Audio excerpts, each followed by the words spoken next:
ሰላም ጤና ይስጥልን ውድ ቻናላችን ቤተሰቦች ይህ ዛሬ አዲስ ቲቪ ነው ከዜናዎቹ ጋር ሳሮን ሙሴ ነኝ አብራችሁን ቆዩ በቤንሻንጉል ጉሙዝ የሸኔ ታጣቂዎች ከ40 በላይ ሰዎች መገደላቸውን ነዋሪዎችና ባለስልጣናት ተናገሩ በቤንሻንጉል ጉሙዝ ክልል የሸኔ ታጣቂዎች በፈጸሙት ጥቃት ህፃናትና ነፍሰ ጡር እናቶችን ጨምሮ ከ40 በላይ ሰዎች መገደላቸውን ነዋሪዎችና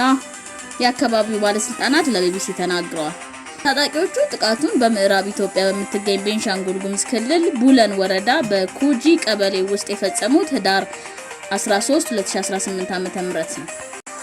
የቡለን ወረዳ አስተዳዳሪ አቶ ነመራ ማሩ በጥቃቱ 36 ሰዎች መገደላቸውን መረጃ እንዳላቸው ለቢቢሲ ሲናገሩ የአካባቢው ሚሊሻ ደግሞ ቅዳሜ ዕለት 40 ሰዎች መቅበራችንና እሁድ ዕለት ደግሞ ወደ ቡለን ለህክምና የሄዱ 2 ሰዎች ሞተው መምጣታቸውን ገልጸዋል ከቤንሻንጉል ክልል ቡለንና ወንበራ ወረዳን የሚያካትተው የሽናሻ ልዩ የምርጫ ክልል የህዝብ ተወካይ ምክር ቤት ተወካይ የሆኑት ዶክተር መብራቱ አለሙ ደግሞ ጥቃቱ ቅዳሜ ሌሊት 11 ሰዓት ጀምሮ መፈጸሙንና ከ40 በላይ ሰዎች መገደላቸውን ተናግረዋል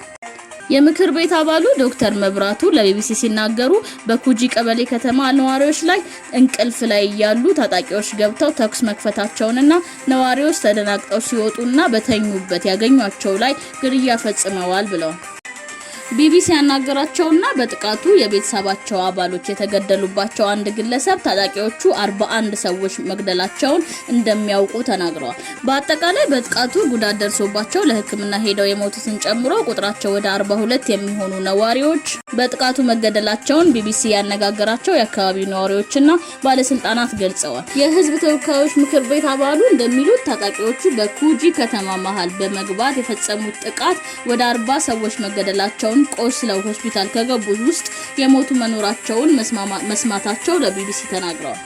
ዶክተር መብራቱ አክለውም 31 ሰዎችን አስክሬን ቆጥር ያለው ሰው አናግር ያለው በማለት ማቾቹ የተገደሉት በየቤታቸው ደጃፍ ላይ መንገድ ላይ በተገኙበት መሆኑን ገልጸዋል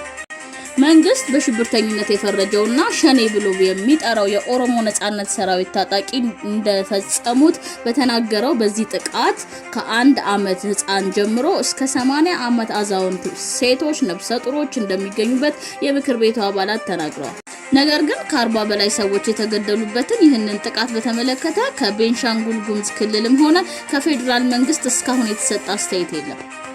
ቢቢሲ ያነጋገራቸው ነዋሪዎችና ባለስልጣናት ጥቃቱን የኦሮሞ ነጻነት ሰራዊት ሸኔ ታጣቂዎች መፈጸማቸውን ተናግረዋል የኢትዮጵያ ፓርላማ በአሸባሪነት የተፈረጀው የታጣቂ ቡድን እስካሁን ድረስ ፈጽሟል ስለተባለው ግድያና ስላደረሰው ጥቃት ያለው ነገር የለም ሲል ዜናውን ቢቢሲ ዘግቦታል ከዜናዎቹ ጋር ሳሮን ነበርኩኝ አዳዲስና ወቅታዊ መረጃ እንዲደርሱ ቻናላችንን ሰብስክራይብ ላይክ ሼር ያድርጉ